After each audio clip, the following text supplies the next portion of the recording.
Eluru collectorate వద్ద ఇద్దరు యువకులు వినూత్న నిరసన తెలిపారు. తమ భార్యలను కాపురానికి పంపకుండా మామ వేధిస్తున్నాడని ఆందోళనకు దిగారు. తమకు న్యాయం చేయాలంటూ జాయింట్ కలెక్టర్కు వినతి పత్రం అందజేయడంతో విషయం జిల్లా ఎస్పీ వద్దకు చేరుకుంది. ఏలూరుకు చెందిన రామానుజ శ్రీనివాస అయ్యంగార్కు ఇద్దరు కూతుళ్లు. గుజరాత్లో స్కూల్ టీచర్గా పనిచేస్తున్న వి పవన్ 2015లో శ్రీనివాస అయ్యంగార్ పెద్ద కూతురును పెళ్లి చేసుకున్నాడు. విజయవాడలో ప్రైవేట్ ఉద్యోగం చేస్తున్న పిబి శేషసాయికి ఈ ఏడాది శ్రీనివాస అయ్యంగార్ చిన్న కూతుర్ని ఇచ్చి వివాహం చేశారు. బిడ్డ పుట్టినప్పటి నుంచి తన భార్యను కాపురానికి పంపడం లేదని పెద్దాలుడు పవన్ వాపోతున్నాడు. పెళ్లైన కొన్ని నెలల తర్వాత తన భార్య పుట్టింట్లోనే ఉంచుకుంటున్నారని చిన్న అల్లుడు శేషసాయి చెబుతున్నాడు.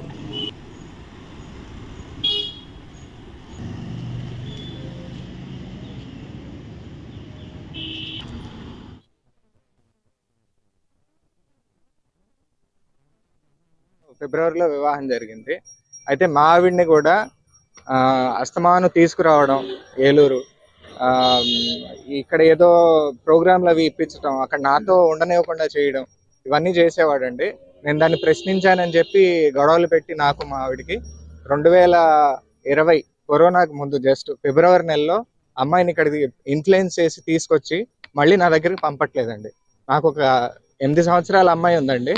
నాకు న్యాయం కావాలి సార్. ఒక 4 సంవత్సరాల నుంచి మా అమ్మాయిని నాకు చూపించట్లా. మా అమ్మాయిని చూపించమంటే నువ్వు వాళ్ళతో ఎందుకు మాట్లాడుతున్నావు, నువ్వు వాళ్ళకి ఎందుకు చెప్తున్నావు, నేను చూపించట్లేదు.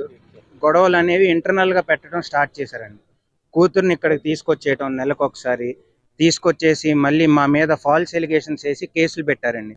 దిశ స్టేషన్లో గత గవర్నమెంట్లో ఉన్న అధికారులు ఇన్ఫ్లుయెన్స్, ఈయన పిఆర్ఓగా పనిచేశాడు. ఈనాడులో నేను రిపోర్టర్ని, నీ సంగతి చూస్తాను, ఏలూరు దాటుతావా, పొలిమేర దాటుతావా, నక్కలతో కొట్టిస్తాను, ఈ విధంగా తీవ్రంగా దూషిస్తూ మాట్లాడుతూ ఉంటారు.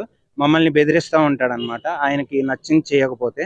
నెక్స్ట్ ఏంటంటే, నేను మా ఆవిడ్ని ఓట్ వేయించడానికి ఎగ్జాక్ట్గా ఓట్ డేట్కి ఒక 3 రోజుల ముందు మేము భద్రాచలం ట్రిప్ వెళ్ళి వాళ్ళ అమ్మగారు ఎవరైతే 85 years ఉన్నారో ఆవిడని కూడా నేను చేపట్టుకుని వెళ్ళి ఆవిడని ఓటుకి హెల్ప్ చేసి ఇదంతా జరిగిన సినారియోలో నెక్స్ట్ డే ఇంట్లో చిన్న ఇష్యూ జరిగితే ఇమ్మీడియట్గా నెక్స్ట్ డే దిశ పోలీస్ స్టేషన్కి వెళ్ళి అక్కడ బ్యానర్ మీద ఉన్న సెక్షన్లన్నీ గృహహింస, కట్న వేధింపులు, ఈ సెక్షన్లు అన్నిటి కింద నా మీద కేసు నమోదు చేశారండి.